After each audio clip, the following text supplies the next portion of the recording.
الحمد للہ وکفا وسلام علی عبادہ الذین اصطفی اما بعد اعوذ باللہ من الشیطان الرجیم بسم اللہ الرحمن الرحیم رب اشرح لی صدری ویسر لی امری واحلل عقدۃ من لسانی یفقہوا قولی واجعل لی وزیرا من اہلی ہارون اخی سبحان ربک رب العزۃ عما یصفون وسلام علی المرسلین والحمد للہ رب العالمین اللہم صل علی سیدنا محمد وعلی آل سیدنا محمد وبارک وسلم۔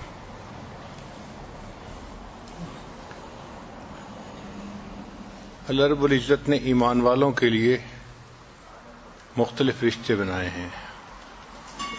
ایک رشتہ تو خون کی وجہ سے ہوتا ہے، ایک ماں باپ کی اولاد۔ شریعت نے ان کو بہن بھائی کا درجہ دیا، لہذا ایک ماں باپ کی جتنی اولاد ہوتی ہے آپس میں بھائی ہوتے ہیں، بھائی بہن کا تعلق ہوتا ہے۔ اور ایک ہے ایمان کا رشتہ۔ اللہ تعالیٰ فرماتے ہیں انما المؤمنون اخوہ، ایمان والے سارے کے سارے بھائی ہیں۔ اور نبی علیہ السلام نے بھی ارشاد فرمایا کونوا عباد اللہ اخوانا، اے اللہ کے بندو آپس میں بھائی بھائی بن کے رہو۔ آج کے اس دور میں چونکہ ان تعلیمات پر زور دینے والے کم ہیں، لہذا نوجوان بچے اپنی من پسند کے دوست بنا لیتے ہیں، پھر دوست قریب ہوتے ہیں اور ماں باپ اور بہن بھائی اس سے دور ہوتے ہیں، وہ سب سے ہٹ کٹ جاتا ہے بندہ۔ ایسے تعلقات میں پڑتا ہے کہ ماں باپ سے کا تعلق بھی کمزور ہو جاتا ہے، بہن بھائی کا تعلق بھی کمزور ہو جاتا ہے۔ اس لیے اس بات کی ضرورت ہے کہ ہمیں ان تعلقات کی اہمیت بتائی جائے۔ اگر ایک باپ کے دو بیٹے ہیں، وہ آپس میں محبت پیار سے رہیں گے تو دو فائدے، ایک تو محبت پیار سے رہنے سے اللہ خوش ہوں گے، اور دوسرا ماں باپ کو بھی خوشی ہوگی جب وہ اپنے بچوں کو دیکھتے ہیں آپس میں محبت ہے، اتفاق ہے، ایک دوسرے کے ساتھ طبیعتیں ملتی ہیں، تو ماں باپ کے دل کی خوشی بڑھ جاتی ہے۔ عجیب بات ہے کہ شیطان بھائیوں کے درمیان ہی غلط فہمیاں ڈالتا ہے اور بھائیوں کے درمیان ہی رشتے ناطے توڑتا ہے۔ چنانچہ ایسے بھی ہم نے دیکھا کہ بھائی بھائی سے بات ہی نہیں کرتا۔ بھائی اگر کوئی بات کر دے، مشورہ دے دے، تو دوسرا بھائی اس طرح غصے ہوتا ہے کہ جیسے پتہ نہیں اس نے کیا حد تک کر دیا ہے۔ بہن بھائی کا آپس میں بولنے کا جو ہے تعلق ختم ہوتا ہے۔ بچپن کی چھوٹی چھوٹی باتوں کو یاد کر کے وہ شادی کے بعد بھی ایک دوسرے سے تعلق ٹھیک نہیں رکھتے۔ یہ کتنی بے وقوفی کی بات ہے۔ بچپن کی باتوں کو بچپن میں بھول جانا چاہیے، اور جب انسان بڑا ہو جائے، شادی شدہ ہو جائے، پھر گرون اپ لوگوں کی طرح آپس میں محبت کا رشتہ استوار کرنا چاہیے۔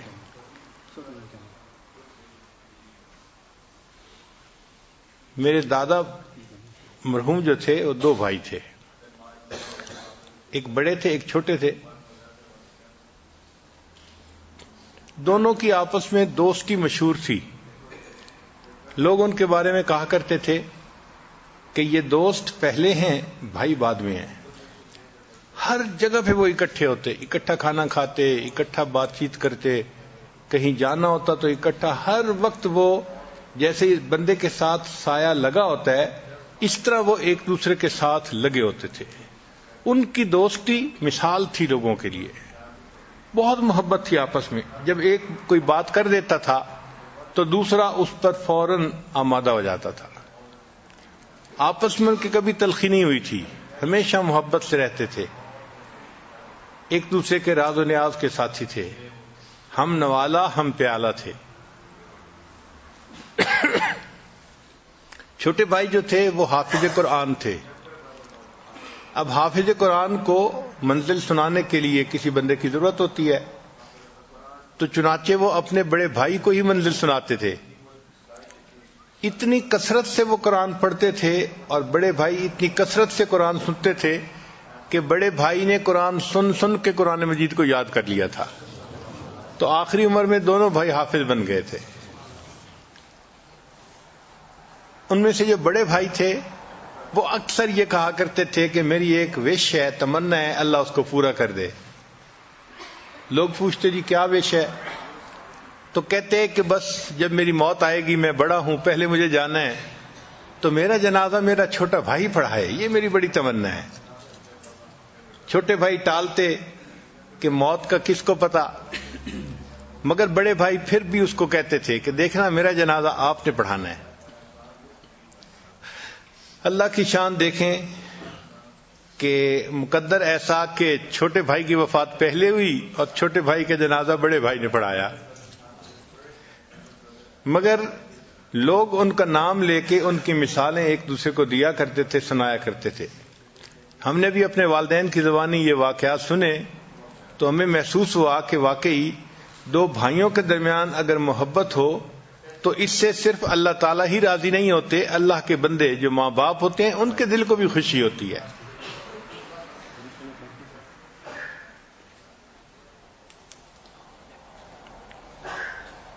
اونچ نیچ ہونا، غلطی کوتاہی ہونا، یہ انسان کے ساتھ لگا ہے۔ انسان ضعیف البنیان ہے اور انسان نسیان کا پتلا ہے، بھول جاتا ہے، کوتاہی کر بیٹھتا ہے، جس سے کہ دوسرا بندہ ہرٹ ہو جاتا ہے۔ تو غلط فہمی کا پیدا ہو جانا کوئی بڑی بات نہیں ہے، مگر شیطان چھوٹی چھوٹی باتوں کو زوم کر کے پیش کر دیتا ہے اور بھائیوں کے دلوں میں ایک دوسرے سے بدگمانی پیدا کرتا ہے، ایک دوسرے سے نفرتیں پیدا کرتا ہے۔ اس کو کنٹرول کرنا چاہیے۔ بھائی بہن کا تعلق بھی بہت محبت کا تعلق ہے، مگر بھائیوں کی طبیعت ہوتی ہے وہ بہنوں کو تنگ کرتے رہتے ہیں، خواہ مخواہ طبیعت ہوتی ہے، بیٹھے ہوں گے اس پہ کوئی بات کر دیں گے، کبھی اس کے کپڑوں پہ بات، کبھی اس کے کھانے پہ بات، کبھی اس کی چیزوں پہ بات، اس کو تنگ کرتے ہی رہتے ہیں، عادت ہے۔ مگر اس تنگ کرنے کا مطلب کوئی نفرت نہیں ہوتی، یوں سمجھیں کہ یہ تنگ کرنا ان کی محبت کی علامت ہوتی ہے۔ اور ہم نے تو دیکھا بعض اوقات ایسے بھی ہوتا ہے کہ بہن ٹین ایجر ہے تو اس کے چہرے کے اوپر دانے نکل آئے، اب ڈاکٹر اس کو کہتا ہے کہ اپنے چہرے کو ذرا پولیوشن سے بچاؤ، تو جب بھائی کو پتہ چلا تو آتے جاتے اسی دانے کے اوپر انگلی رکھتا ہے اس کو ٹیز کرنے کے لیے، مگر اس کے دل میں نفرت نہیں ہوتی۔ ایک طرف ٹیز بھی کر رہا ہوگا اور دوسری طرف بہن کا کوئی مسئلہ ہوگا تو بہن کی سائڈ بھی لے گا، اس کی ہمدردی بھی کرے گا۔ تو ماں باپ بھی اپنے بچوں کو یہ باتیں سمجھائیں کہ یہ زندگی کا حصہ ہے، بیٹے کی شخصیت اور ہوتی ہے، بیٹی کی شخصیت اور ہوتی ہے۔ تو بیٹا جو ہے وہ رف اینڈ ٹف ہوتا ہے، وہ فزیکلی دوسرے کو تنگ کرتا ہے، کبھی چیز چھپا دی، کبھی چیز ہٹا دی، کبھی کوئی بات کر دی، مگر یہ اس کے محبت کے اظہار کا طریقہ ہے۔ بہنوں کے اندر اللہ نے پولائٹنس رکھی ہوتی ہے، نرمی رکھی ہوتی ہے، وہ کہتی کم ہیں مگر دل میں بہت کچھ رکھ لیتی ہیں، اور یہ بھی اچھا نہیں ہوتا کہ بہنیں اپنے بھائیوں کے بارے میں چھوٹی چھوٹی باتیں اپنے دلوں میں رکھیں۔ فارگیو کر دینا چاہیے اور فارگیٹ کر دینا چاہیے، اللہ کے لیے معاف کر دینا چاہیے، اور اس نعمت کی قدر کرنی چاہیے کہ ہمارے رشتے ہیں ایک دوسرے کے ساتھ۔ ان گھروں میں جا کے دیکھیں جہاں صرف بہنیں ہیں، بھائی نہیں، وہ بھائی کو ترستی ہیں۔ بھائی ایک دن کی عمر کا بھی ہو نا تو بہنوں کو اپنے سر کے اوپر ایک سایہ محسوس ہوتا ہے، وہ اپنے آپ کو پروٹیکٹڈ محسوس کرتی ہیں، وہ سمجھتی ہیں کہ ہمارا کوئی نگران ہے، کوئی ساتھ دینے والا ہے۔ چھوٹے بھائی کا بھی ان کو اتنا سہارا ہوتا ہے۔ اچھا جہاں سارے بھائی ہوں بہن نہ ہو تو دیکھا ہے کہ ان بچوں کی تربیت اچھی نہیں ہوتی، وہ بھی اکھڑ مزاج بن جاتے ہیں، ایک دوسرے کے ساتھ بہت رف اینڈ ٹف زندگی گزارتے ہیں، ان کے اندر بیلنس لائف نہیں آتی جب تک بہن ساتھ نہ ہو۔ تو بہن ہونا، بھائی ہونا، یہ اللہ کی نعمت ہے، ان رشتوں کی قدر کرنی چاہیے، چونکہ اللہ تعالیٰ نے قدر کرنے کا حکم عطا فرمایا۔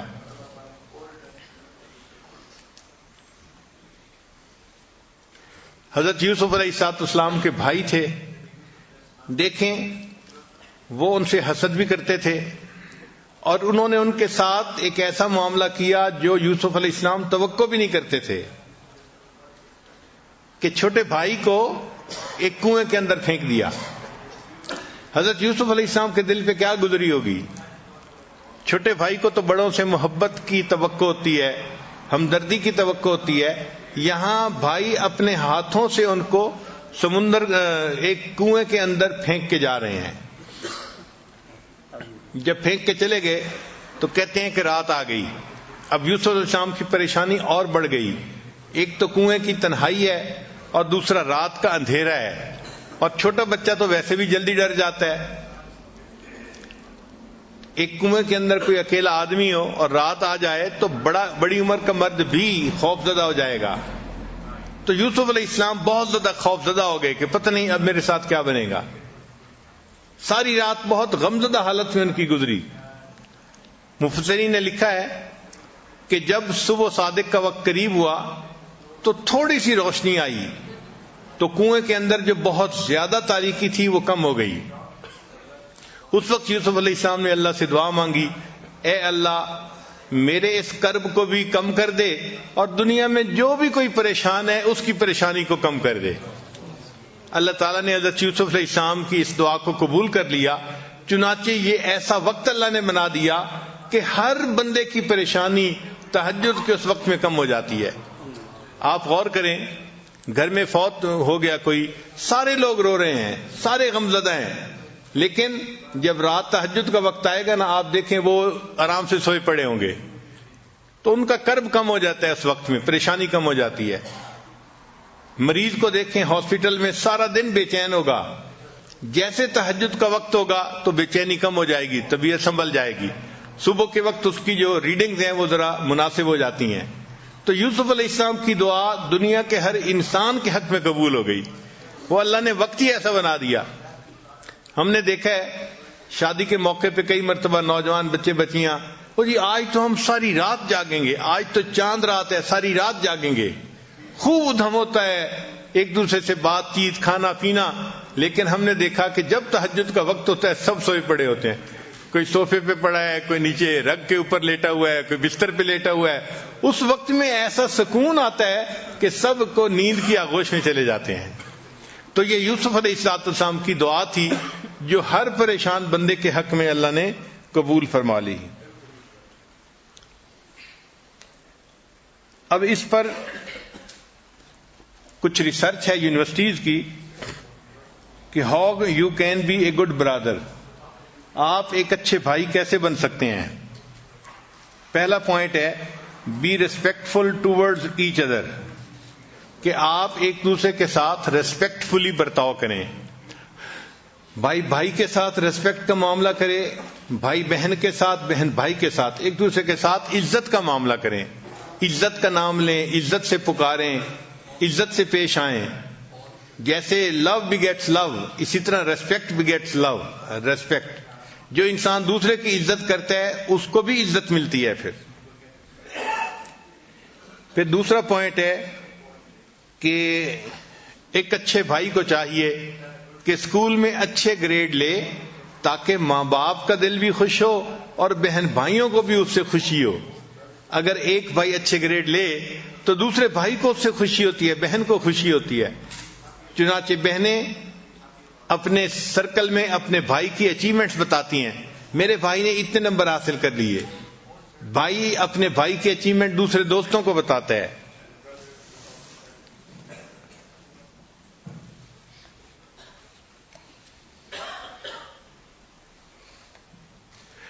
پھر تیسرا پوائنٹ ہے یوز گڈ لینگویج، اچھی زبان استعمال کرنی چاہیے۔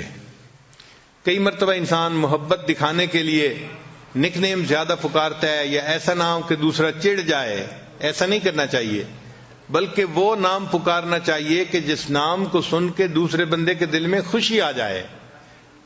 تو آپس میں بھائی بہن کو ایک دوسرے کے ساتھ اچھی زبان استعمال کرنی چاہیے.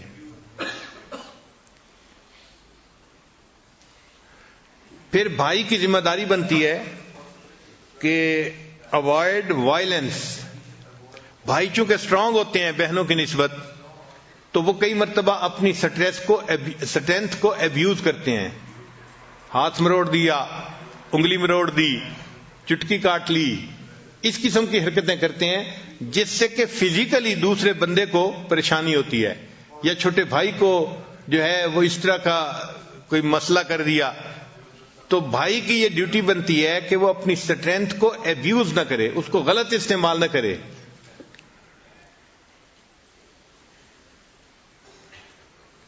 پھر 5واں پوائنٹ ہے کہ بی پروٹیکٹیو. ہر بھائی کی ذمہ داری بنتی ہے کہ بھائی بہنوں کے معاملے میں پروٹیکٹیو ہو، ان کی حفاظت کرے. جب کہیں دوسرے کا معاملہ آ جائے تو ہمیشہ اپنے بھائی کی ہمت بڑھائے اور اس کے ساتھ رہے اور اس کی حفاظت کرے برے لوگوں سے.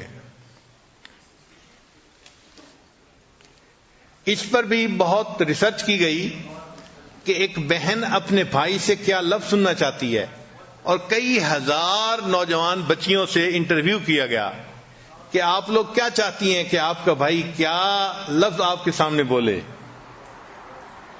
تو انہوں نے کہا کہ ہم یہ چاہتی ہیں کہ ہمارا بھائی ہمیں کہے کہ یو آر ویلیوڈ. آپ کی تو بڑی قیمت ہے، آپ کی بڑی قیمت ہے، یعنی آپ کی ویلیو بہت ہے. ہم کوئی بے قیمت چیز نہیں ہے گھر میں، یا ایسے فالتو چیز نہیں ہے کہ جی بہن ہے تو فالتو چیز ہے. نہیں، ہم چاہتی ہیں کہ ہمارے بھائی ہماری ریسپیکٹ کریں اور ہماری ویلیو کو محسوس کریں.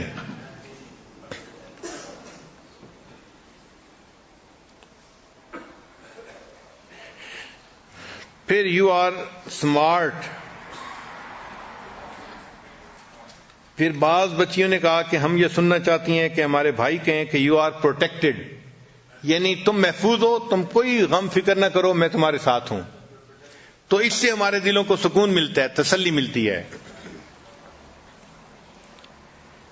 بعض بچیوں نے کہا کہ ہم یہ سننا چاہتی ہیں کہ ہمارے بھائی کہیں you are gifted and talented, تم بڑی ذہین ہو اور تم اللہ کا تحفہ ہو ہمارے لیے. اور واقعی بہنیں اللہ تعالیٰ کی طرف سے بھائیوں کے لیے ایک تحفہ ہوتی ہیں.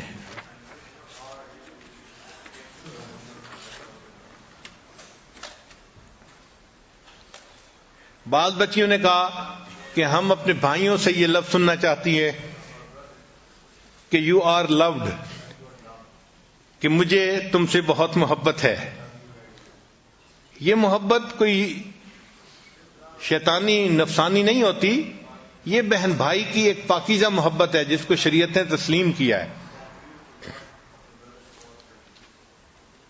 شریعت اسلامیہ نے گھر کے بچوں کی آپس کے رشتہ تعلق کے لیے ایک بہترین اصول بتا دیا.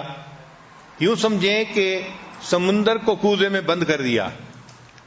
وہ اصول کیا ہے؟ اصول چھوٹا سا یہ ہے کہ بڑے چھوٹوں سے درگزر کریں اور چھوٹے بڑوں کی فرما برداری کریں.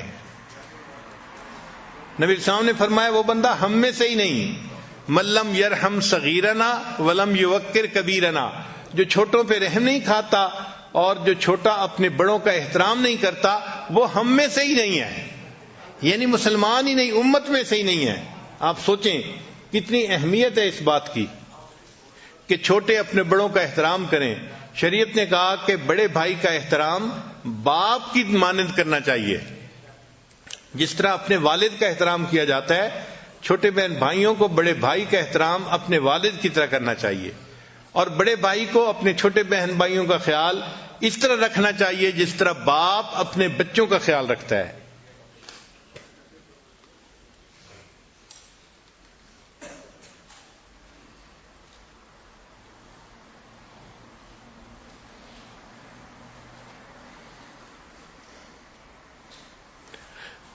جب بہن بھائی بڑی عمر کے ہو جائیں، دونوں جوان العمر ہیں، تو اب ان کا رشتہ جو ہے ذرا اور پختہ ہو جاتا ہے.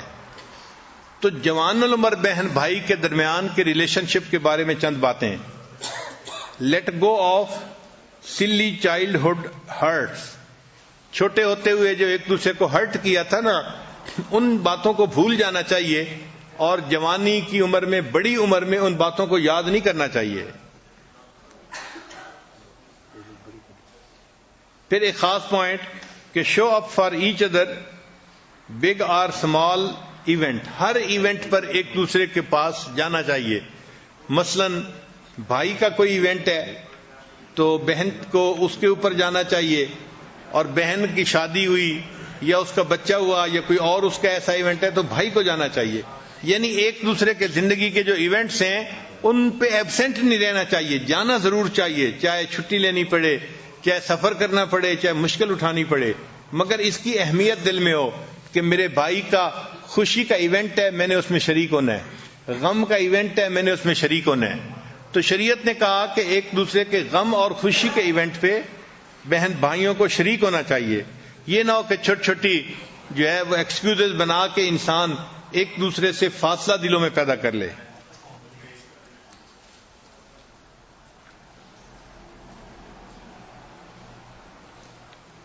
Treat each other like equal, جب بڑے ہو جاتے ہیں تو پھر بہن بھائیوں کو چاہیے کہ ایک دوسرے کے ساتھ ایکول معاملہ کریں۔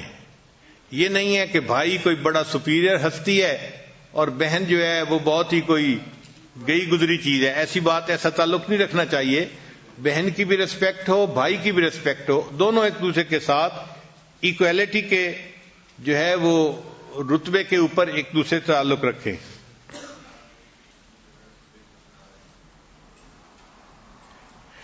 پھر don't discuss your relatives opinions, بہن بھائیوں کو چاہیے کہ اپنے رشتہ داروں کی اوپینینز کو آپس میں ڈسکس مت کریں۔ مثلا بھائی کہتا ہے کہ جی بھابھی نے تو آپ کے بارے میں یہ کہہ دیا، بس وہ ایک فکرہ ہوتا ہے اور اس کی وجہ سے بہن کا دل جو ہے وہ آگ سے بھر جاتا ہے۔ یا بہن جو ہے وہ بھائی کے بارے میں، تمہارے بارے میں تو ابو یہ کہہ رہے تھے، بھائی اگر کہا بھی ہے تو بتانا ضروری نہیں ہے۔ تو یہ نقطہ یاد رکھیں کہ بہن بھائی جب بڑے ہو جائیں تو لوگوں کے کمنٹس ایک دوسرے کے ساتھ اس طرح شیئر نہ کریں، اس سے دلوں میں فاصلے آ جاتے ہیں۔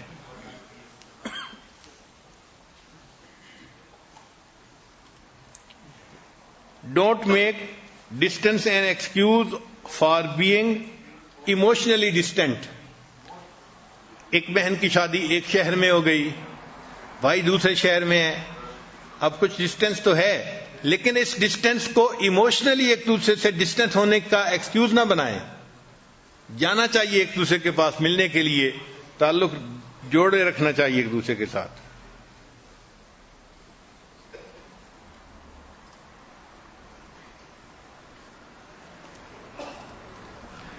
پھر جب بھائی بڑے ہو جائیں تو ان کے بارے میں ایک ریسرچ کا پوائنٹ ہے کہ stay out of the family drama, کہ فیملی ڈراما سے الگ رہیں۔ مثلا ماں باپ میں کسی بات پہ کوئی آرگومنٹ ہو گئی، اب یہ اس آرگومنٹ کا حصہ نہ بنے، کوئی ماں کا جو ہے وہ سائیڈ لے گا، کوئی باپ کی سائیڈ لے گا، تو ان کے اپنے ریلیشن شپ بھی خراب ہو جائیں گے پیرنٹس کے ساتھ۔ انسان ہے، اگر ماں باپ آج آرگومنٹ کر رہے ہیں تو تھوڑی دیر کے بعد ایک دوسرے سے محبت پیار کی باتیں بھی کر رہے ہوں گے۔ تو ماں باپ کے معاملات کو ماں باپ کے ساتھ رکھنا چاہیے۔ یا فیملی کا کوئی ایشو ہے تو اس ڈرامے سے بچوں کو چاہیے کہ اپنے آپ کو الگ رکھیں۔ اچھا، کئی جگہوں پہ پالیٹکس بھی چلتی ہے، جب زیادہ لوگ ہوتے ہیں نا ایک فیملی میں، زیادہ بھائی ہیں، ان کی زیادہ بیوی ہیں، تو پھر جتنے زیادہ دماغ ہوتے ہیں اتنی زیادہ سوچیں بھی ہوتی ہیں۔ تو ایسی صورتحال میں اپنے آپ کو پالیٹکس سے الگ ہی رکھنا بہتر ہوتا ہے۔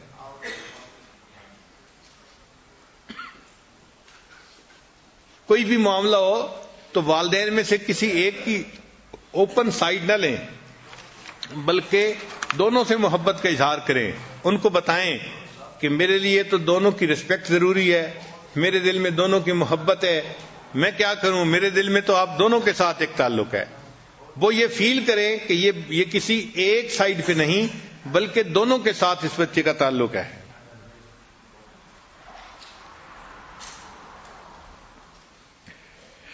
آگے ایک ریسرچ ہے کہ tips for parents to improve sister brother relationship. کئی جگہوں پہ سسٹر برادر ریلیشن شپ بہت خراب ہوتا ہے. بھائی بہن آپس میں بولتے نہیں، ایک دوسرے کی مخالفت کرتے ہیں، بلکہ ایک دوسرے کے ساتھ دشمنوں کی طرح پیش آتے ہیں. تو ماں باپ پریشان ہوتے ہیں. ان کے لیے ٹپس ہیں کہ وہ اپنے بچے بچیوں کے درمیان تعلق کو کس طرح بہتر سنوار سکتے ہیں. ان میں پہلا پوائنٹ ہے کہ ٹریٹ یور چلڈرن فیئرلی. بچوں کے ساتھ فیئر تعلق رکھنا چاہیے. کسی ایک کو دوسروں پر بہت زیادہ پرائرٹی نہ دیں. Avoid double standard between daughters and son. Double standard نہ رکھیں کہ بیٹی کے لیے اسٹینڈرڈ اور ہے اور بیٹے کے لیے اسٹینڈرڈ اور ہے. نہیں، دونوں بچے ہیں تو ماں باپ کو چاہیے کہ دونوں کے ساتھ برابری کا معاملہ کرے. پھر ایک تیسرا نقطہ بہت اچھا ہے کہ set regular family bonding time. ایسا ٹائم جس میں کہ فیملی کے لوگ ایک دوسرے کے ساتھ محبت پیار کے تعلق میں جڑتے ہیں، اس کو سیٹ کر دینا چاہیے. مثال کے طور پہ کھانا کھانا ہے، اب بچوں کو بتانا چاہیے کہ کھانے پہ ہر ایک کو حاضر ہونا پڑے گا. یہ نہیں کہ ادھر کھانے کا وقت ہے اور بیٹی جو ہے وہ اسکول کا کام نکال کے بیٹھ گئی اور بیٹا جو ہے وہ کالج کا کام نکال کے بیٹھ گیا یا اپنے دوستوں کے ساتھ فون پہ بات کرنے لگ گیا. بھائی تمہارے فون، تمہارے کالج کے کام سب اپنی جگہ، مگر جو کھانے کا ٹائم فیملی کا ہے اس ٹائم کی رسپیکٹ کرنی چاہیے اور فیملی کے سب لوگوں کو مل بیٹھ کے کھانا کھانا چاہیے. مل کے کھانا کھانے سے دلوں کے اندر الفتیں محبتیں بڑھتی ہیں. تو ماں باپ سیٹ کر دیں کہ جی ہم نے اتنے بجے ناشتہ کرنا ہے اور اتنے بجے رات کا کھانا کھانا ہے. دوپہر میں تو عام طور پہ بچے کالجوں میں اسکولوں میں ہوتے ہیں تو دوپہر کے کھانے پہ سب کا اکٹھا ہونا ذرا مشکل ہوتا ہے، مگر جو صبح اور رات کا ایونٹ ہے کھانے کا اس پہ سب بچے ماں باپ سب اکٹھے ہوں، بیٹھیں، آپس میں بات چیت کریں. اس سے جو فیملی بانڈ ہے نا وہ بڑھ جاتا ہے، مضبوط ہو جاتا ہے. بچے ماں باپ سے کنیکٹ ہو جاتے ہیں، ایک دوسرے کے ساتھ ان کا کنیکشن مضبوط ہو جاتا ہے. پھر ماں باپ کو چاہیے کہ take your children to general neutral places, کہ کبھی کبھی چھٹی لے کے اپنے بچوں کو کہیں باہر جائیں. جیسے گیم پارک میں جانا ہوتا ہے تو اس سے کیا ہوتا ہے کہ جب فیملی کے لوگ الگ ایسی جگہ پہ جاتے ہیں تو آپس میں ان کے درمیان تعلق مضبوط ہو جاتا ہے، محبت بڑھ جاتی ہے. تو ایسے ایونٹ سال میں ایک ہو یا دو ہو ایسے رکھنے ضرور چاہیے. یہ عبادت ہے، اس کو یہ نہ سمجھیں کہ جی ٹائم ضائع کرتے پھر رہے ہیں. یہ ٹائم ضائع کرنا نہیں ہے، یہ بلکہ گھر کے جتنے بھی افراد ہیں ان کے درمیان سیمنٹ کا کام کرتا ہے. اور ایسے ایونٹ سے سب بچے فریش ہو کے آتے ہیں اور ایک دوسرے کے ساتھ ان کی محبت پیار کا تعلق بڑھ جاتا ہے اور پھر وہ سارا سال اس کی میموریز ایک دوسرے کے ساتھ شیئر کرتے رہتے ہیں.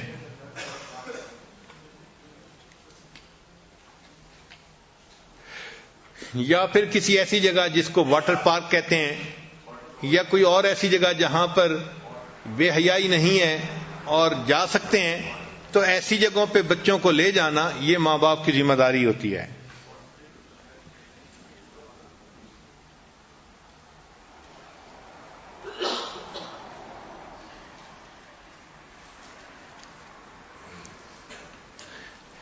پھر ماں باپ کو چاہیے کہ جب بھی بچوں کے ساتھ مل کے بیٹھیں تو کسی نہ کسی بچے کی جو چائلڈ ہوڈ میموریز ہیں ان کا تذکرہ ضرور کریں.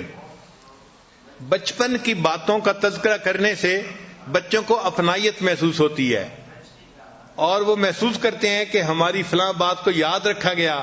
اس کا مطلب ہے کہ دلوں کے اندر محبت ہے ایک دوسرے کے لیے. پھر ماں باپ کی ذمہ داری بنتی ہے کہ بچوں کو سمجھائیں ہاؤ ٹو ریزالو کنفلکٹ. ایک دوسرے سے اختلاف تو ہو جاتا ہے، ایک دوسرے سے کوئی نہ کوئی مسئلہ تو بن ہی جاتا ہے، لیکن مسئلہ بنتا ہے تو مسئلہ حل بھی تو ہو سکتا ہے.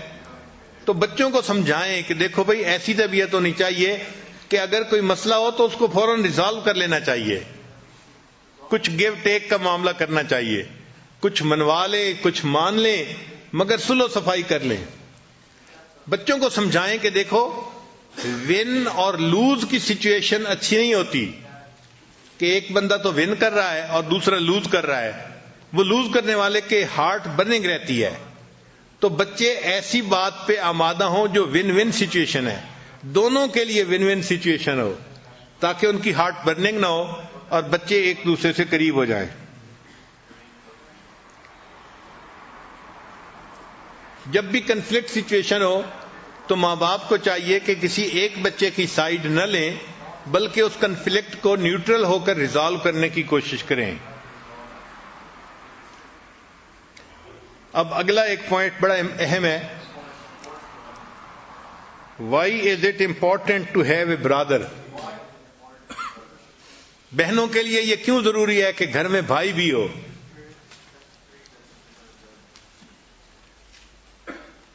تو ریسرچ کا پہلا پوائنٹ ہے کہ his presence remind you of the importance of family. بھائی کی موجودگی سے آپ کو فیملی کی اہمیت کا اندازہ ہوتا ہے کہ پوری فیملی کیسی ہوتی ہے.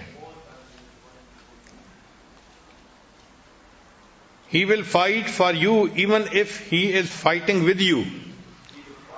پھر بھائی کا ایک بھی معاملہ ہے کہ اگرچہ بہن کے ساتھ اس کی ٹسل چل رہی ہوگی نا، لیکن اگر کوئی تھرڈ پارٹی آئے گی بہن کو تنگ کرنے کے لیے تو بہن کی طرف سے ان کے ساتھ لڑنا شروع کر دے گا.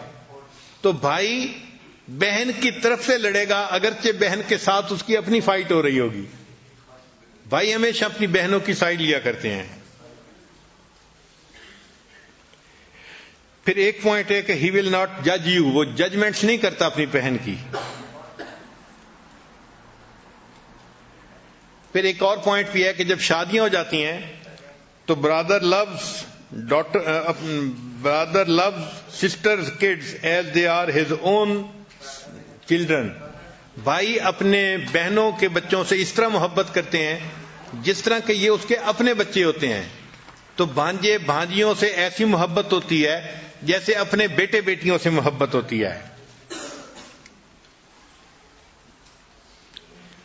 پھر ایک پوائنٹ اور بھی ہے کہ بھائی کا یہ فائدہ ہے کہ اگر کسی وقت بھی بچی کے لیے پرپوزل کوئی آئے تو بھائی سب سے بیسٹ رائے دیتا ہے، کیونکہ وہ اسی ایج گروپ کا ہوتا ہے نا، تو وہ اس لڑکے کو جلدی جج کر لیتا ہے کہ یہ کیسا لڑکا ہے. تو بہن کو وہ بتا دیتا ہے کہ لڑکے کا مزاج ایسا ہے، طبیعت ایسی ہے، اس کا بیک گراؤنڈ ایسا ہے، اس کے دوست ایسے ہیں. تو بہن کو ساری انفارمیشن والد نہیں بتا پاتا، بھائی بتاتا ہے. تو بھائی کے فوائد میں سے ایک فائدہ یہ بھی ہے. پھر ایک فائدہ یہ ہے کہ ہی لوز یو انکنڈیشنلی.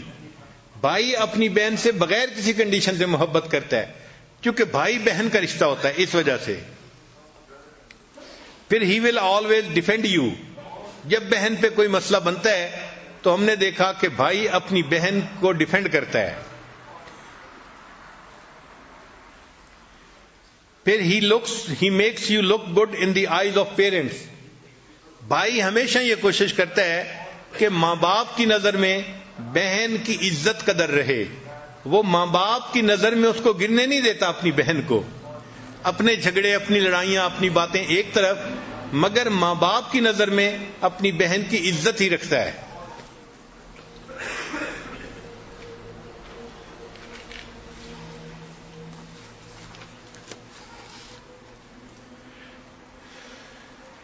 پھر ایک بات کہ he is the only person who speaks your language.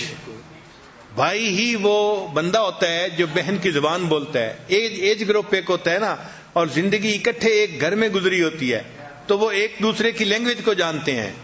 اس لیے بھائی ہی وہ آدمی ہوتا ہے جو بہن کی لینگویج بولتا ہے. یہ بھائی کے فوائد میں سے ایک فائدہ یہ بھی ہے. پھر ایک فائدہ یہ بھی ہے کہ ہی میکس یو لاف. بھائی عام طور پہ ہنسی مذاق کی باتیں کرتی ہیں تو والدین بھی ہنستے ہیں اور بہنیں بھی ہنستی ہیں. ایک فائدہ یہ بھی ہے کہ ہی کیپس یور سیکرٹس. بھائی اپنی بہنوں کے راز کھولتے نہیں ہیں، ان کو رسوا نہیں کرتے، ان رازوں کو پوری زندگی اپنے دلوں میں چھپاتے ہیں. پھر ہی ویلیوز یور ایڈوائس. اگر آپ کوئی ایڈوائس کریں گی نا تو بھائی ہمیشہ بہن کی رائے کا بڑا خیال رکھتا ہے اور اس پر عمل کرتا ہے.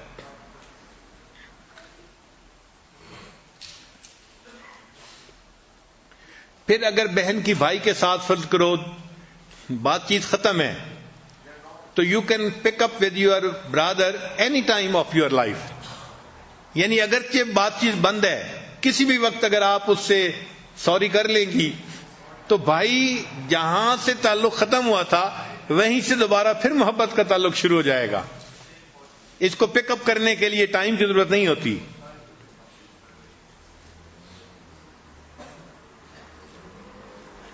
پھر بھائیوں کی وجہ سے بہنوں کے اندر ہمبلنس آتی ہے.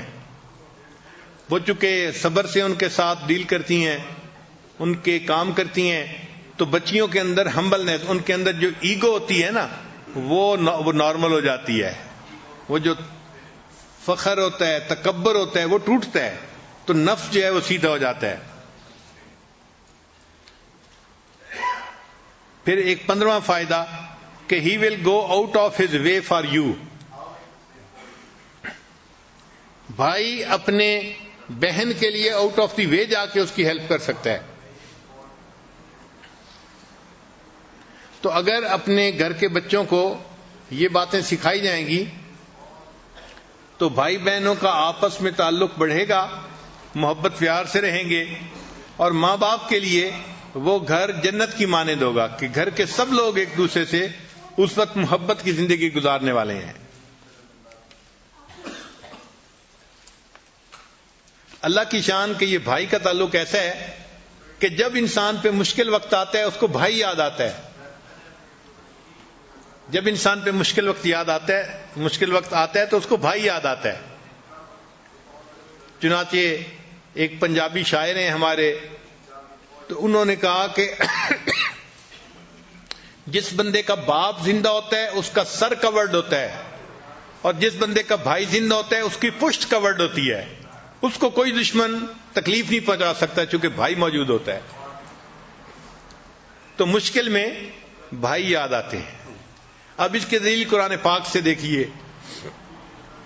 حضرت موسیٰ علیہ السلام کو طور پر گئے، اللہ تعالیٰ نے ان کی نبوت سے سرفراز فرمایا اور فرمایا اذهب الى فرعون انه طغى، جائیے فرعون کے پاس، وہ باغی طاغی بنا ہوا ہے.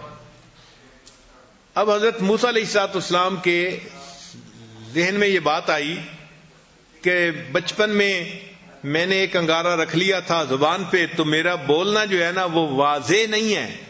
یعنی بات چیت بہت واضح نہیں کر پاتے تھے، کرتے تو تھے لیکن تھوڑی سی کمی تھی بات چیت کرنے میں. جیسے زبان میں گرا ہوتی ہے نا، آپ سمجھ لیں یوں تھی. تو اس وقت انہیں محسوس ہوا کہ یہ ذمہ داری بڑی ہے، میں اکیلا اس ذمہ داری کو نہیں نبھا سکوں گا. تو انہوں نے اللہ تعالیٰ سے دعا مانگی، رب اشرح لی صدری ویسر لی امری واحلل عقدۃ من لسانی یفقہوا قولی. میری زبان کا عقدہ کھول دیجئے تاکہ سننے والی میری بات کو آسانی سے سمجھ سکیں. اور پھر ساتھ کہا کہ وجعل لی وزیرا من اہلی، میرے اس کام میں میرے گھر والوں میں سے میرا ایک وزیر بنا دیجئے، ہارون اخی، ہارون جو میرا بھائی ہے. تو دیکھیں حضرت موسیٰ علیہ السلام کو کون یاد آیا ایسے وقت میں؟ بھائی یاد آیا. اور اللہ نے ان کی دعا کو قبول کر کے بھائی کو نبوت بھی عطا فرما دی.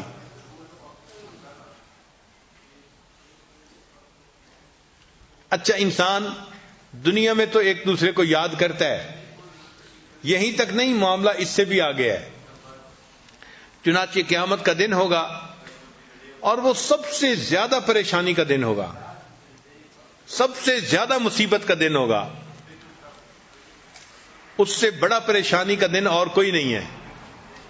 ہر انسان پریشان ہوگا، خوف زدہ ہوگا. اس خوف زدہ ہونے کی حالت میں جب اس کو محسوس ہوگا کہ میرے پاس نیکیاں تھوڑی ہیں، تو وہ نیکیوں کو لینے کے لیے جب کسی کے بارے میں سوچے گا تو قرآن مجید سے ثابت ہے کہ بھائی کی طرف دھیان جائے گا. یوم یفر المرء من اخیہ، بھائی کا تذکرہ پہلے، وامہ وابیہ، ماں اور باپ کا تذکرہ بعد میں. تو یہ ایسا تعلق ہے کہ دنیا میں پریشانی آئے تو بھی بھائی یاد آتا ہے، اور جب آخرت کی پریشانی آئے گی تو بھی انسان کو بھائی یاد آئے گا. اس تعلق کی ویلیو کرنی چاہیے، اور آپس میں گھروں میں بھائیوں کو الفتیں محبتوں کے ساتھ رہنا چاہیے. کاروباری پریشانیاں ہونا یا اختلاف ہونا، ان کو ریزالو کر کے ہمیشہ اس تعلق کو بہتر کرنے کی کوشش کرنی چاہیے، تاکہ اس سے اللہ تعالیٰ بھی راضی ہوں اور ماں باپ بھی اس بات سے راضی ہوں. چنانچہ بھائیوں کے درمیان اور بہنوں کے درمیان محبتوں کے عجیب و غریب واقعات ہیں.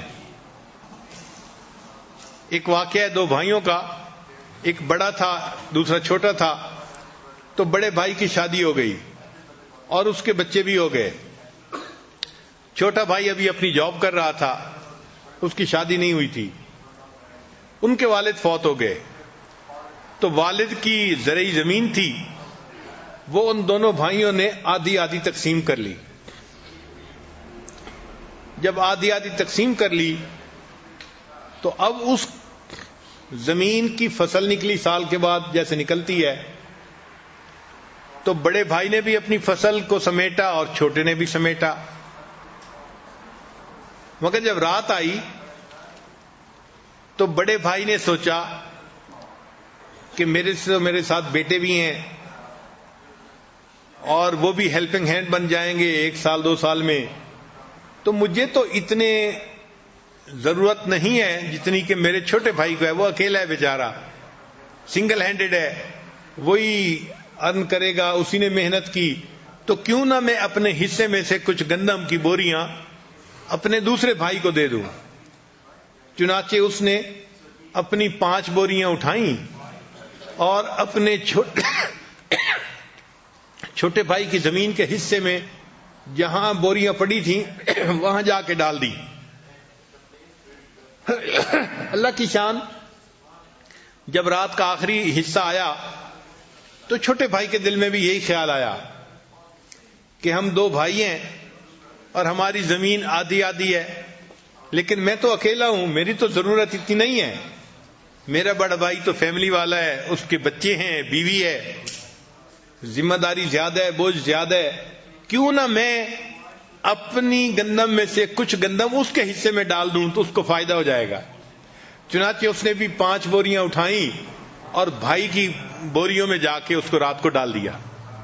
اب صبح کا وقت ہوا، دونوں بھائیوں نے اپنی اپنی گندم کا حساب لگایا تو حیران، کیونکہ ان کے حساب سے گندم کی جو گنتی تھی وہ تو اتنی تھی اور اس میں سے 5 بوریاں انہوں نے دوسرے بھائی کو دے دی تھی رات کو، مگر صبح وہ 5 بوریوں کی جو کمی تھی وہ پوری ہوئی تھی. تو دونوں بھائی اس پر بڑے حیران ہوئے کہ پتہ نہیں گندم ہماری 5 بوریاں کم ہونی چاہیے تھیں، یہ کم کیوں نہیں ہے. اگلی رات آئی تو دونوں بھائیوں نے سوچا کہ آج ہم پھر گندم جو ہے نا اپنے بھائی کے کھیت میں ڈال کے آتے ہیں. اللہ تعالیٰ کی شان کہ ایک نے 5 بوریاں اٹھائیں اور دوسرے نے 5 بوریاں اٹھائیں. جب دونوں ایک دوسرے کی زمین پہ ڈالنے کے لیے جانے لگے تو راستے میں ایک دوسرے سے ملاقات ہو گئی. ایک نے بھی 5 بوریاں اٹھائی ہوئی تھیں ٹریکٹر پہ، دوسرے نے بھی اٹھائی ہوئی تھیں. وہ اپنے بھائی کے حصے میں ڈالنے جا رہا تھا اور یہ اپنے بھائی کے حصے میں ڈالنے جا رہا تھا. اللہ تعالیٰ ایسی سچی محبتیں ہمیں بھی عطا فرمائے.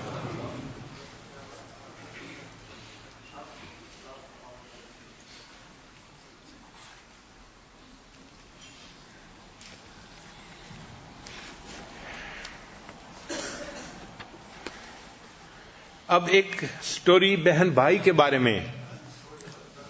یہ بہن بھائی انگریز تھے، مگر بہرحال بہن بھائی کی محبت کا تعلق تو ہوتا ہی ہے، انسان مسلمان ہو یا نہ ہو.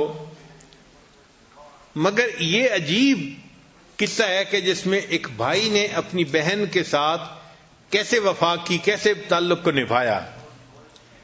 یہ سٹوری بہن نے نیریٹ کی ہے. وہ کہتی ہے کہ میں ایک بہت ہی غریب ماں باپ کی بیٹی تھی، بہت غریب ماں باپ، اور ہمارا علاقہ جو تھا وہ ماؤنٹینیس علاقہ تھا، ارد گرد پہاڑ تھے اور اس کے درمیان میں ایک گاؤں تھا. اس گاؤں میں ہم اپنے والدین کے ساتھ رہتے تھے. میں بڑی تھی اور میرا بھائی جو تھا وہ مجھ سے 3 سال چھوٹا تھا.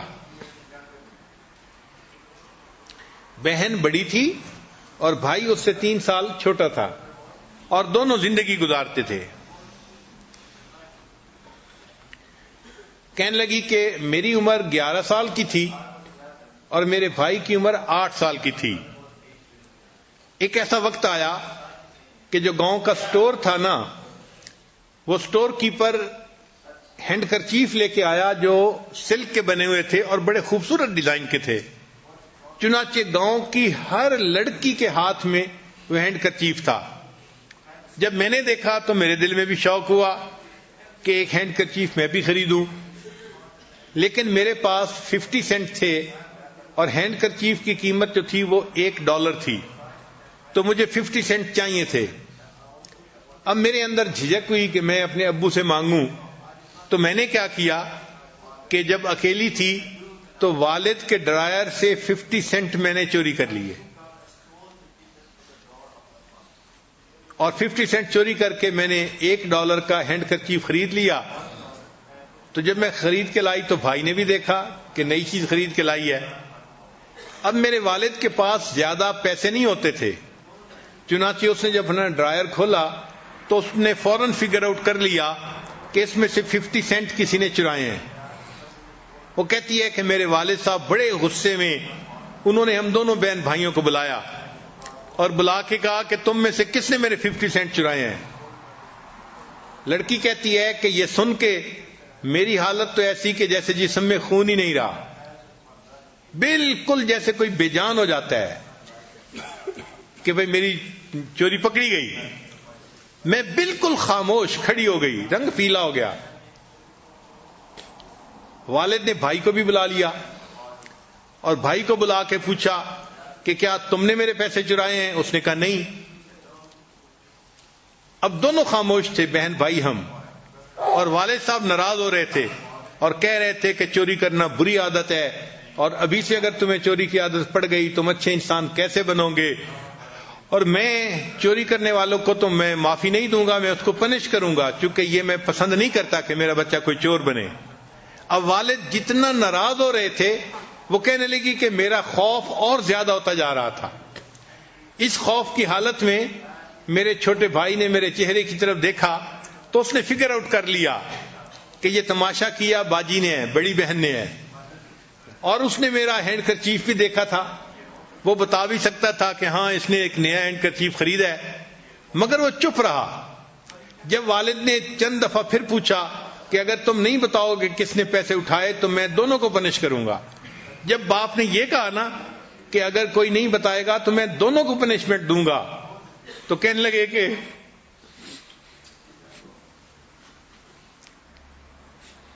میرے چھوٹے بھائی نے ابو کا ہاتھ پکڑ لیا اور کہا کہ ابو یہ چوری میں نے کی ہے.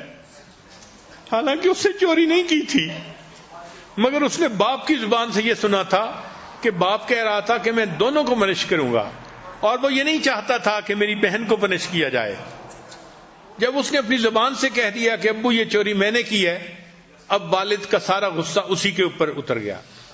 چنانچہ والد نے اس کو مار پیٹ کی اور خوب ہیوملیٹ کیا، اور میرا بھائی یہ سزا بھی برداشت کرتا رہا، یہ ذلت بھی برداشت کرتا رہا، حتیٰ کہ ابو کا غصہ ٹھنڈا ہوا اور ابو چلے گئے اور ہم دونوں بہن بھائی اپنے سونے والے کمرے میں آ گئے. ہمارا ایک کمرہ تھا، الگ الگ بیڈ تھے، ہم اس پہ سویا کرتے تھے.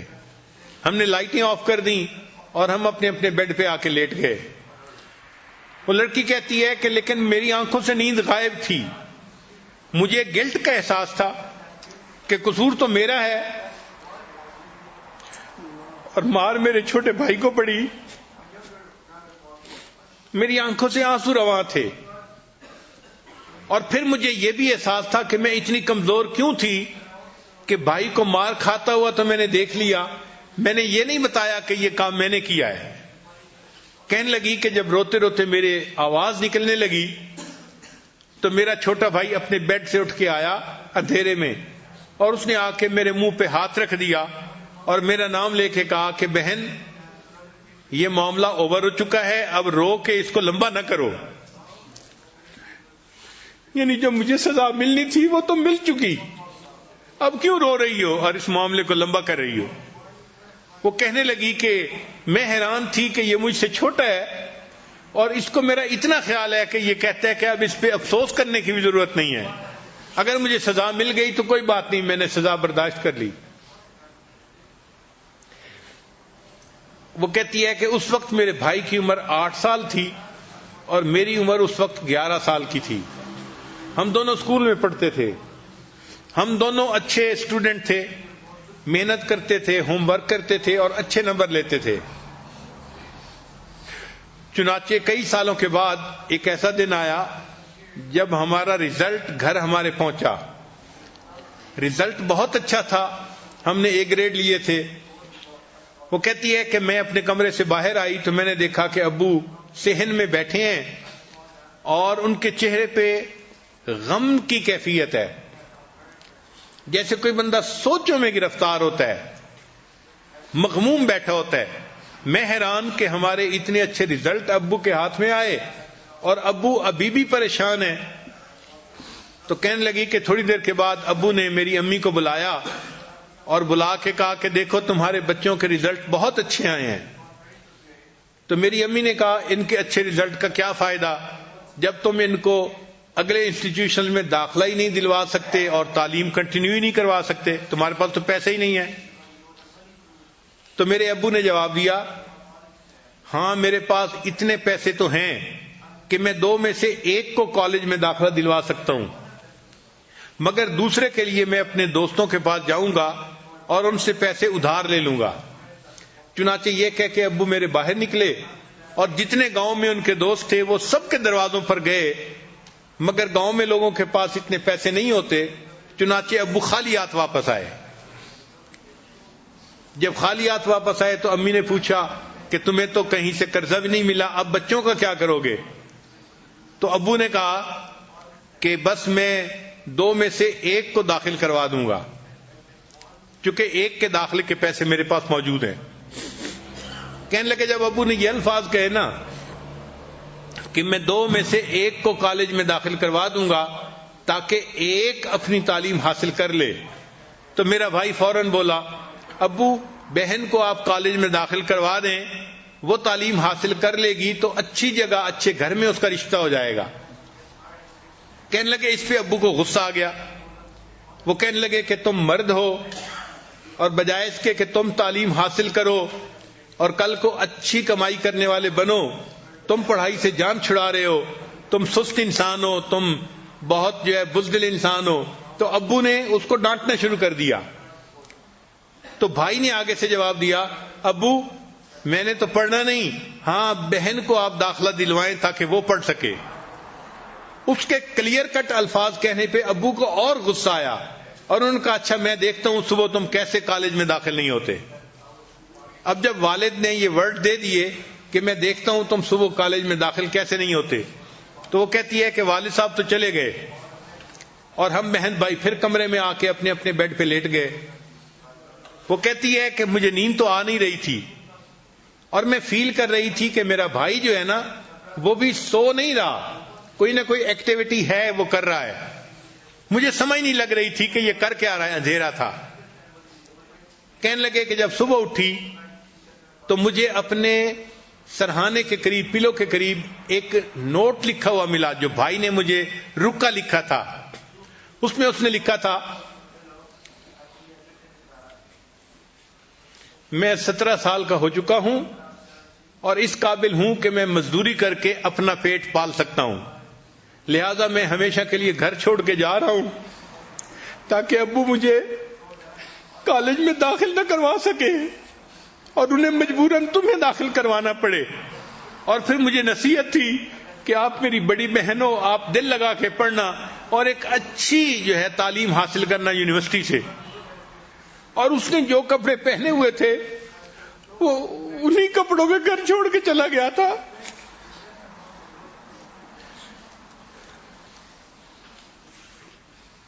جب صبح پیرنٹس کو پتہ چلا، اب والد کے پاس کوئی اور آپشن ہی نہیں تھی، چنانچہ والد نے مجھے یونیورسٹی جا کے داخل کروا دیا شہر میں، اور میں ہاسٹل میں رہنے لگ گئی، اور بھائی تو گھر چھوڑ کے چلا گیا تھا۔ اب بھائی نے قریب ایک کنسٹرکشن کمپنی تھی وہاں جا کے مزدوری کی جاب شروع کر دی، جیسے ایک مزدور جاب کرتا ہے۔ تعلیم تو اس کے پاس زیادہ تھی نہیں، 17 ایئر اس کی ایج تھی. تو کہنے لگی کہ 17 ایئر میں اس بھائی نے میری خاطر اپنے پروفیشن کو اور فیوچر کو اس نے بند کر دیا اور میرا خیال رکھا. اتنی ینگ ایج میں, چھوٹی ایج میں. کہنے لگا کافی عرصہ پھر ہماری ملاقات نہیں ہوئی. مجھے یونیورسٹی میں کئی سال گزر گئے. ایک دن میں اپنے کمرے میں بیٹھی پڑھ رہی تھی تو میری رومیٹ آئی اور مجھے کہنے لگی کہ باہر ہاسٹل کے دروازے پر ایک نوجوان لڑکا کھڑا ہے جو دیکھنے سے بالکل دیہاتی نظر آتا ہے اور بہت میلے کچیلے اس کے کپڑے ہیں, اور وہ کہتا ہے کہ وہ تمہارے گاؤں کا رہنے والا ہے اور تم سے کوئی بات کرنا چاہتا ہے. تو وہ کہتی ہے کہ میں حیران کہ گاؤں کا لڑکا کیوں کوئی مجھ سے بات کرنے کے لیے آیا. میں چونکہ لڑکی تھی اور گاؤں کے لڑکے لڑکیوں کو مختلف اشارے کرتے رہتے ہیں, تو میں سمجھی کہ یہ کوئی ٹائم ضائع کرنے والا لڑکا آ گیا ہوگا. تو میں نے جانے میں سستی کی.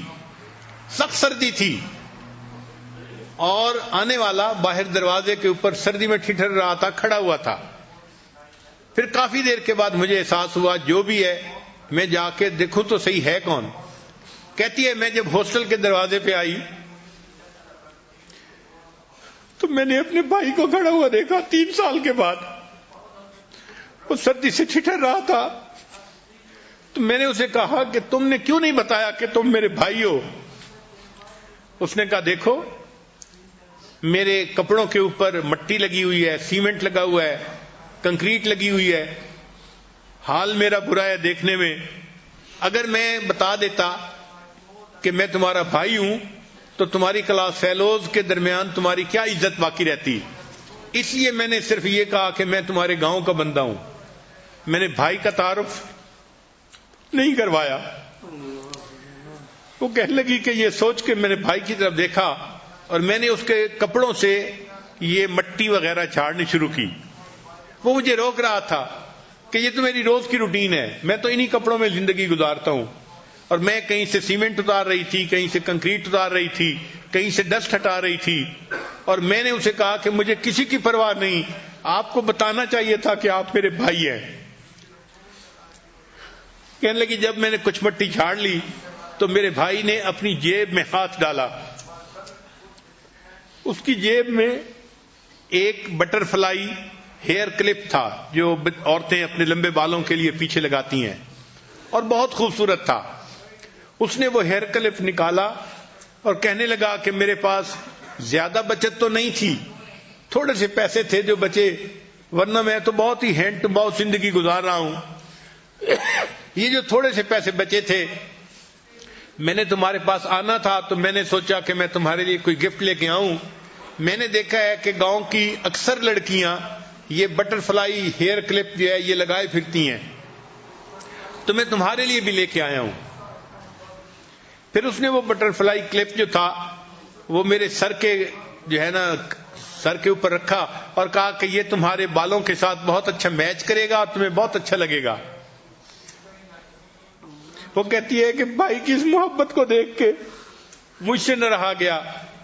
میں نے اپنے چھوٹے بھائی کو حق کیا اور میں نے کہا کہ تم اتنی محنت کی زندگی گزار رہے ہو اور اس حال میں بھی تمہیں اپنی بہن کے لیے گفٹ لینا یاد ہے. وہ کہنے لگی میں تمہیں کیسے بھول سکتا ہوں, آخر تم میری بہن ہو. اس وقت میرے بھائی کی عمر 17 تھی.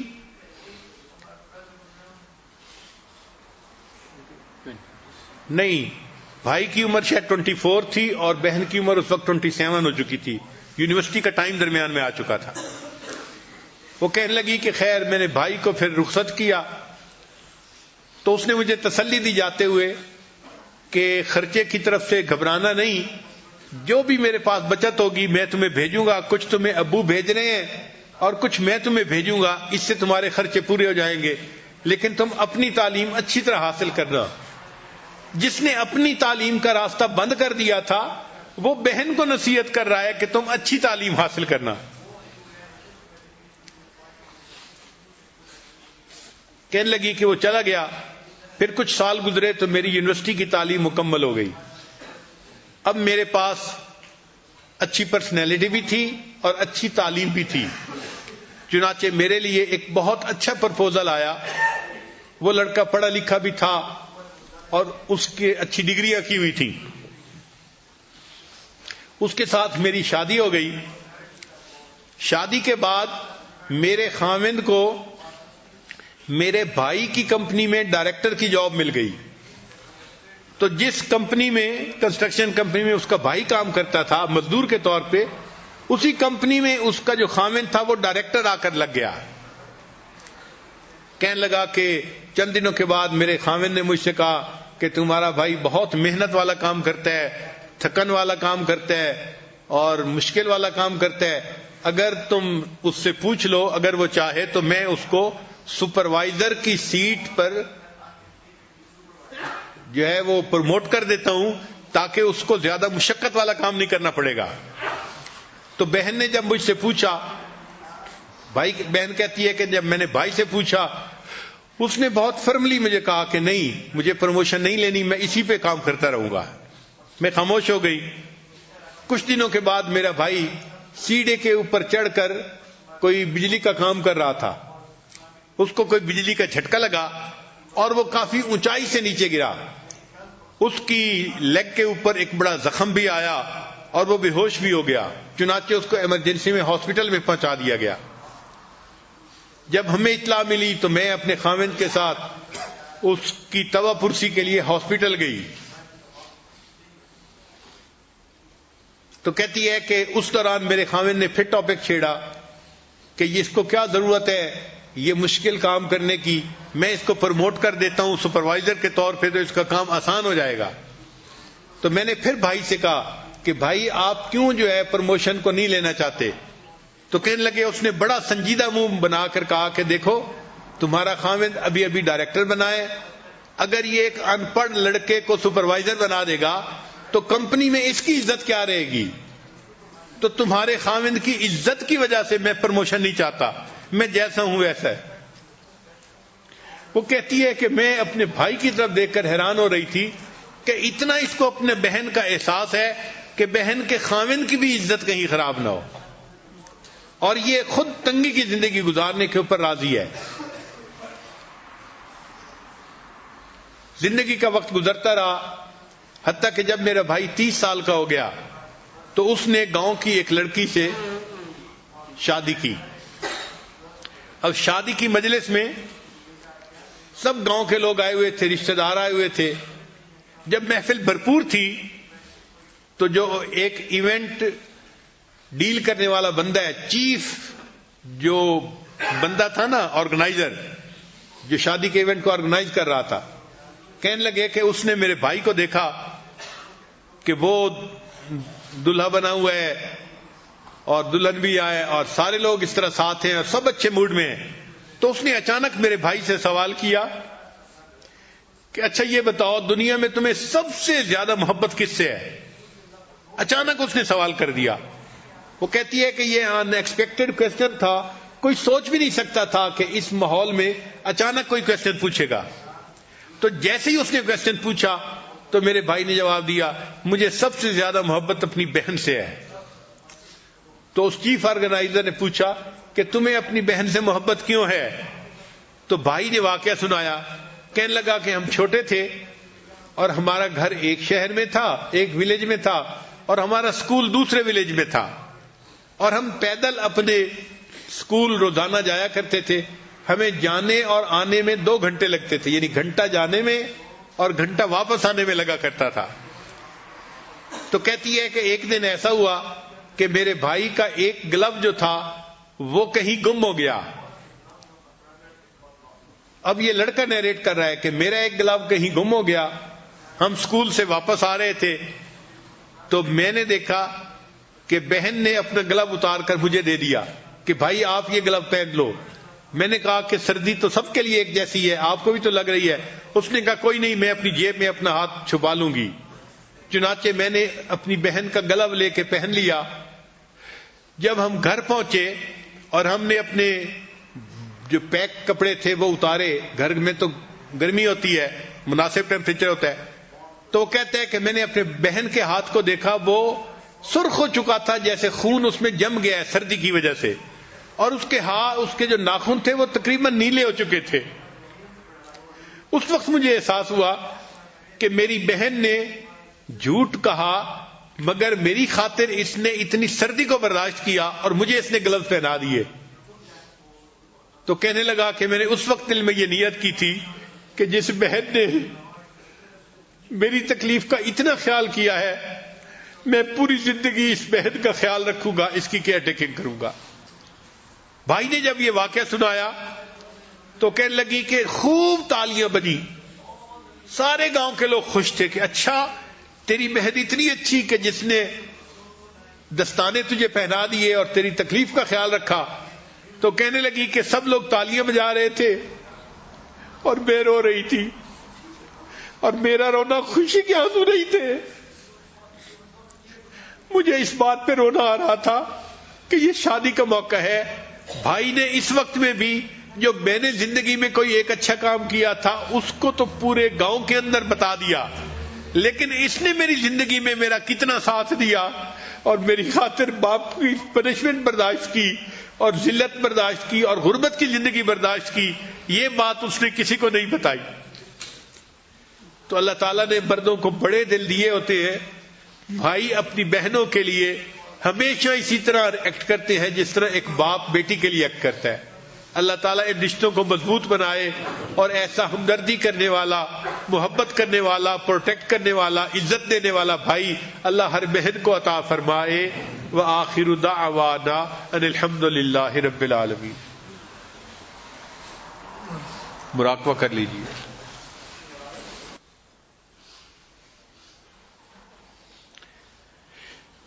لا الہ الا اللہ محمد رسول اللہ۔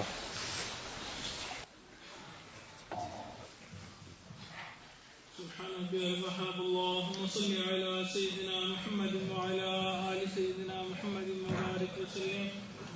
اللهم انت السلام ومنك السلام تبارك ذا الجلال والاكرام۔ پروردگار عالم ہمارے صغیرہ کبیرہ گناہ معاف فرما۔ اللہ وہ گناہ جو ہم نے دن میں کیے معاف فرما۔ اللہ وہ گناہ جو ہم نے راتوں میں کیے معاف فرما۔ پروردگار عالم وہ گناہ جو ہم نے محفلوں میں کیے معاف فرما۔ وہ گناہ جو ہم نے تنہائیوں میں کیے معاف فرما۔ اللہ وہ گناہ جو ہم نے ارادے سے کیے معاف فرما۔ اللہ وہ گناہ جو ہم نے بنا ارادے کیے معاف فرما۔ اے میرے مولا وہ گناہ جو ہمیں یاد ہیں وہ بھی معاف فرما۔ اللہ وہ گناہ جو ہم کر کے بھول گئے وہ بھی معاف فرما۔ اے میرے مولا گناہ کرتے کرتے تھک چکے ہیں، اللہ اب اپنا فضل عطا فرما، اللہ اپنا کرم عطا فرما۔ اے میرے مولا اپنا رحم عطا فرما۔ اے میرے مولا شیطان بدبخت ہمارے پیچھے لگا ہوا ہے، اللہ مزید گناہوں سے ہمیں محفوظ فرما۔ اے میرے مولا ہم تیرے وہ بندے ہیں، صبح توبہ کرتے ہیں شام توڑ بیٹھتے ہیں، شام توبہ کرتے ہیں صبح توڑ بیٹھتے ہیں، اللہ ایک قدم آپ کی طرف چلتے ہیں، شیطان بدبخت کئی قدم پیچھے دھکیل دیتا ہے۔ اے میرے مولا ہمیں اس گناہوں کی ذلت سے محفوظ فرما، اللہ تعالی کی عزت عطا فرما۔ اے میرے مولا رات کا وقت ہے، اللہ اندھیری رات ہے، دنیا کے بادشاہوں نے اپنے دروازے بند کر دیے، اے میرے مولا آپ کا دروازہ اب بھی کھلا ہے۔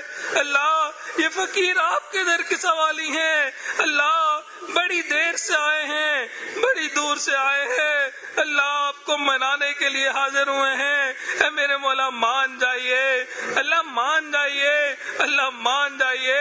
اللہ اگر ہمارے عمل اتنے برے ہیں آپ راضی نہیں ہونا چاہتے، اللہ پھر بھی راضی ہو جائیے، اے میرے مولا پھر بھی راضی ہو جائیے۔ اللہ ہمارے پاس آپ کو منانے کی سوا کوئی دوسرا در نہیں، اللہ راضی ہو جائیے، اے میرے مولا مان جائیے، اللہ مان جائیے۔ پروردگار عالم اتنے لوگ اگر اکٹھے ہو کر کسی دنیا کے سخی کے پاس چلے جائیں، اللہ شاید اس کے لیے 1 روپے نہ دینا مشکل کام ہے، اللہ آپ کے لیے ان کو بخش دینا آسان کام ہے۔ اللہ آج بخش دیجئے، اے میرے مولا بخش دیجئے، اللہ رحمت کے خزانے عطا فرما دیجئے۔ پروردگار عالم ہم آپ کے بہت کمزور بندے ہیں، اللہ ہم سے تو دھوپ کی گرمی برداشت نہیں ہوتی، اے میرے مولا آپ کے جہنم کی گرمی کیسے برداشت ہوگی؟ اے میرے مولا ہم بہت گناہ گار ہیں، بہت خطا کار ہیں، اللہ آپ کی محبوب کی امت سے ہیں، اے میرے مولا ہمارے عملوں کو نہ دیکھیے گا، گنبد خضرا کو دیکھ لیجیے گا، اے میرے مولا ہمارے کاموں کو نہ دیکھیے گا، نبی علیہ الصلوۃ والسلام کے رات کے سجدوں کو دیکھ لیجیے گا، اے میرے مولا ہماری عادات کو نہ دیکھیے گا، محبوب کے گرم آنسوؤں کو دیکھ لیجیے گا، اے پروردگار عالم ہمارے تمام گناہ معاف فرما، پروردگار عالم اپنے محبین بندوں میں شامل فرما، اپنے مقربین بندوں میں شامل فرما، اے میرے مولا آپ کے محبوب نے آپ کا در دکھلا دیا، یہ بھی بتلا دیا اس در کے سوا کوئی دوسرا در نہیں، انبیاء بھی اسی در پہ جھکے، اولیاء بھی اسی در پہ جھکے، اللہ ہمیں بھی آپ کے در سے ملنا ہے، اے میرے مولا ہمیشہ اپنے در سے عطا فرما، اللہ ہمیشہ اپنے در سے عطا فرما، پروردگار عالم آپ نے قرآن مجید میں فرمایا یا ایھا الناس انتم الفقراء، اے انسانو تم سب کے سب فقیر ہو، دوسری جگہ یہ بھی فرما دیا انما الصدقات للفقراء، صدقات فقیروں کے لیے ہوتے ہیں، اللہ جب صدقات فقیروں کے لیے ہیں، اللہ ہم فقیر حاضر ہیں، اللہ اپنی ستاری کا صدقہ دے دیجئے، اللہ غفاری کا صدقہ دے دیجئے، اے میرے مولا اپنی کریمی کا صدقہ دے دیجئے، پروردگار عالم ہمیں قبول فرما لیجئے، اللہ آپ نے قرآن مجید میں فرمایا وَأَمَّا السَّائِلَ فَلَا تَنْهَرْ، سوالی کو انکار نہ کرو، جھڑکی نہ دو، اللہ جب ہم کمزوروں کے حکم ہیں، اللہ ہم بھی تو آپ کے در کے سوالی ہیں، اللہ انکار نہ کر دیجئے، میرے مولا انکار نہ کر دیجئے، اللہ چھڑکی نہ دے دیجئے، اللہ دور نہ کر دیجئے، اے میرے مولا اگر آپ نے اپنے در سے دھتکار دیا، مولا ہمارے پاس کوئی دوسرا در نہیں، اللہ ہم بھٹک جائیں گے، اللہ بچا لیجئے، اے میرے مولا بچا لیجئے، اے میرے مولا بچا لیجئے، پروردگار عالم کرم کا معاملہ فرما دیجئے، پروردگار عالم دور قریب سے لوگ آئے ہیں، اللہ بڑی تمنائیں لے کے آئے ہیں، اللہ بڑی خواہشات لے کے آئے ہیں، اللہ اگر آپ نے قبول نہ کیا، اللہ ہمارا یہاں آنا کس کام کا، اللہ اکٹھا ہونا کس کام کا، اے میرے مولا آپ کے ایک ولی کے دروازے پہ آئے بیٹھے ہیں، اللہ آپ نے یہاں کی حاضری قبول نہ کی، اے میرے مولا پھر تو ہم بدبخت ہو جائیں گے، اللہ شکی ہو جائیں گے، اے میرے مولا بدبخت ہونے سے بچا لیجئے، اللہ شکی ہونے سے بچا لیجئے، پروردگار عالم اپنے مقربین میں شامل فرما دیجئے، اے میرے مولا ہم بہت گناہ گار ہیں، مگر ایک حسرت ہے جب قیامت کے دن آپ کے سامنے حاضری ہو، اے میرے مولا آپ ہمیں دیکھ کے مسکرائیں، ہم آپ کو دیکھ کے مسکرائیں، پروردگار عالم ہمیں سعادت عطا فرما دیجئے، اے میرے مولا چھوٹا منہ بڑی بات، مگر مولا بڑی حسرت ہے، آپ ہمیں دیکھ کے مسکرائیں، ہم آپ کو دیکھ کے مسکرائیں، پروردگار عالم ہمارے تمام گناہ معاف فرما، اے میرے مولا اگر آپ نے معافی نہ دی، اللہ کل قیامت کے دن اگر آپ نے نامہ اعمال کھول دیا، اے میرے مولا وہاں تو آقا بھی موجود ہوں گے، اللہ ہم ان کو کیا منہ دکھائیں گے، کیا کہیں گے، اے میرے امتی میں تیری خاطر ساری رات سجدے کرتا رہا، ساری رات نمازیں پڑھتا رہا، تو نے کیا کیا، اللہ ہم تو کسی کام کے نہ رہیں گے، اے میرے مولا تمام گناہوں کو معاف فرما، پروردگار عالم محبوب علیہ الصلوۃ والسلام کی سنتوں پہ عمل کرنے کی توفیق عطا فرما، اللہ ان کے نقش قدم پر چلنے کی توفیق عطا فرما، پروردگار عالم ہمیں ان کا سچا امتی بن کے زندگی گزارنے کی توفیق عطا فرما، پروردگار عالم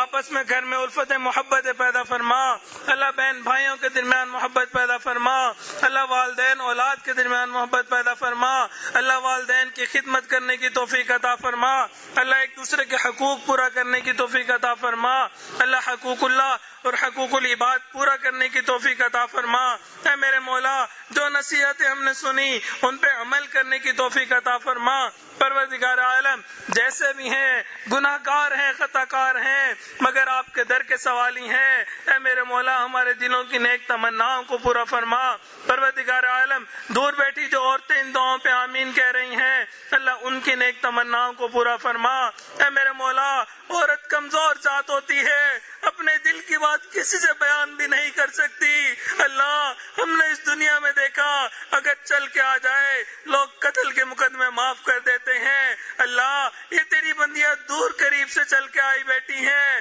اللہ ان کے دلوں کی نیک تمناؤں کو پورا فرما، اللہ ان کے آنے کو قبول فرما، ان کی حاضری کو قبول فرما۔ اے میرے مولا جو اولاد کے طلبگار ان کو نیک صالح اولاد نرینہ عطا فرما، جو صاحب اولاد ان کے اولادوں کو نیکوکار بنا، فرما بردار بنا، ماں باپ کی آنکھوں کی ٹھنڈک بنا۔ اے میرے مولا اولاد کے غموں سے محفوظ فرما، اولاد کے دکھوں سے محفوظ فرما، اولاد کی پریشانیوں سے محفوظ فرما۔ پروردگار عالم اولاد کی محبت عطا فرما، اللہ اپنا قرب عطا فرما، اللہ اپنے مقربین بندوں میں شامل فرما۔ اے میرے مولا شب زندہ دار لوگوں میں شامل فرما۔ پروردگار عالم عمر گزرتی جا رہی ہے، اللہ نماز کا سرور کب نصیب ہوگا، اللہ سجدے کا سرور کب نصیب ہوگا، اے میرے مولا رات کے آخری پہر کی مناجات کی لذت کب نصیب ہوگی، اے میرے مولا اب عطا فرما دیجئے، اللہ عطا فرما دیجئے۔ اے میرے مولا اس مجمع کے اندر کتنے چھوٹے بچے ہیں، اللہ آج وہ سچی توبہ کرتے ہیں۔ اے میرے مولا جوان خون بھی معافیا مانگ رہا ہے، اے میرے مولا مان جائیے، اللہ مان جائیے۔ اللہ اگر آپ نے دھتکار دیا، توبہ قبول نہ کی، شیطان بھٹکائے گا، نفس ورگلائے گا، جوانیاں ضائع ہو جائیں گی۔ اے میرے مولا جوانیاں ضائع ہونے سے بچا لیجئے۔ اے میرے مولا کتنے لوگ اس مجمع میں ایسے ہیں اپنے بال سفید کر بیٹھے، دل سیاہ کر بیٹھے، اللہ آج تو وہ بھی آپ سے معافیا مانگ رہے ہیں، اے میرے مولا معاف کر دیجئے۔ اللہ آپ کو تو سفید بالوں سے حیا آتی ہے، اللہ ان سفید بالوں کا واسطہ دیتے ہیں، اللہ مان جائیے، اے میرے مولا راضی ہو جائیے۔ پروردگار عالم ہم نے رمضان کے فقیر کو دیکھا، اس کو کوئی نہ نہیں کرتا، کوئی جھڑکی نہیں دیتا، سب کہتے ہیں یہ تو رمضان کا فقیر ہے، اللہ سب اس کو عطا کرتے ہیں۔ اے میرے مولا ہم بھی رمضان کے فقیر آئے بیٹھے ہیں، اے میرے مولا عطا کر دیجئے، اللہ عطا کر دیجئے، اللہ ہمیں مغفور بنا دیجئے، اللہ مغفرت کے ساتھ اٹھنے کی توفیق عطا فرما دیجئے۔ پروردگار عالم جیسا آپ چاہتے ہیں ہمیں ویسا بننے کی توفیق عطا فرما۔ اے میرے مولا جو مانگا وہ بھی عطا فرما، جو مانگنا چاہیے تھا نہیں مانگ سکے وہ بھی عطا فرما۔ پروردگار عالم ہمارے عزیز اقارب مشائخ رشتہ دار جو اس دنیا سے فوت ہو گئے ان کی مغفرت فرما، جن کی آپ نے مغفرت کر دی قرب کے اعلیٰ ترین درجات عطا فرما۔ اے میرے مولا ہمارے حضرت جی کا سایہ ہمارے سروں پہ تادیر قائم فرما، اللہ تادیر قائم و دائم فرما۔ اے میرے مولا ان کی زندگی میں برکت عطا فرما، اللہ ان کے کاموں میں برکت عطا فرما، ان کے فیصلوں میں برکت عطا فرما، اللہ قدم قدم برکت شامل حال فرما، اللہ ان کی تعلیمات پہ عمل کرنے کی توفیق عطا فرما۔ اے میرے مولا ان کے لیے رسوا ہونے سے محفوظ فرما۔ پروردگار عالم مشائخ نے جو ذمہ داری دی اللہ اس کو پورا کرنے کی توفیق عطا فرما، اے میرے مولا پورا کرنے کی توفیق عطا فرما۔ پروردگار عالم ہمیں ان کے لیے رسوائی کا سبب نہ بنا، اللہ رسوائی کا سبب نہ بنا۔ پروردگار عالم ان کے دل کی ٹھنڈک بنا، اللہ آنکھوں کی ٹھنڈک بنا۔ پروردگار عالم اپنے محبوب کا اچھا امتی بن کے زندگی گزارنے کی توفیق عطا فرما، اللہ معاشرے کا اچھا فرد بن کے زندگی گزارنے کی توفیق عطا فرما۔ پروردگار عالم گھروں میں الفت محبت پیدا فرما، اللہ مرضوں سے محفوظ فرما، قرضوں سے محفوظ فرما، جان مال کی حفاظت فرما، عزت آبرو کی حفاظت فرما، اللہ ہمارے ایمان کی حفاظت فرما۔ اے میرے مولا جو مانگا وہ بھی عطا فرما، جو مانگنا چاہیے تو نہیں مانگ سکے وہ بھی عطا فرما۔ صلی اللہ تعالی علی حبیبہ سیدنا محمد وآلہ واصحابہ اجمعین برحمتک یا ارحم الراحمین۔